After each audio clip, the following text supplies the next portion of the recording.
Hello, my dear friends. Greetings of peace. Question and answer number 18, taken from the book titled Youth Catechism of the Catholic Church. Question: what significance does the New Testament have for Christians? Answer: in the New Testament, God's revelation is completed. The four Gospels, according to Matthew, Mark, Luke, and John, are the centerpiece of sacred scripture and the most precious treasure of the church. In them, the Son of God shows himself as he is and encounters us. In the Acts of the Apostles, we learn about the beginnings of the church and the workings of the Holy Spirit. In the letters written by the apostles, all facets of human life are set in the light of Christ. In the book of Revelation, we foresee the end of the ages. Jesus is everything that God would like to tell us.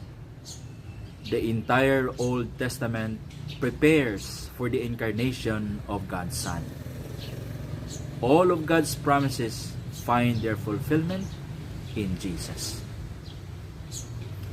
To be a Christian means to unite oneself ever more deeply with the life of Christ. To do that, one must read and live the Gospels. Madeleine de Bril says, through His Word, God tells us what He is and what He wants. He says it definitively and says it for each individual day.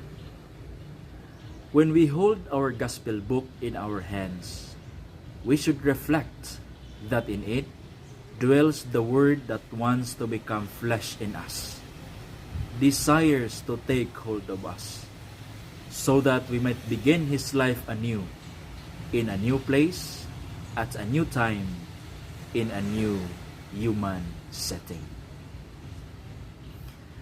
Thus, the Father of the Church, Doctor of the Church, Interpreter and Translator of the Bible, Saint Jerome said, ignorance of Scripture is ignorance of Christ. On April 24, 2005, Pope Benedict XVI said, only when we meet the living God in Christ do we know what life is. There is nothing more beautiful than to be surprised by the gospel, by the encounter with Christ. On March 29, 2006, Pope Benedict added, sacred scripture is not something of the past. The Lord does not speak in the past, but speaks in the present. He speaks to us today. He enlightens us. He knows us the way through life. He gives us communion, and thus He prepares us and opens us to peace. Lastly, a philosopher, Søren Kierkegaard, said, the Bible is God's love letter to us. God bless you.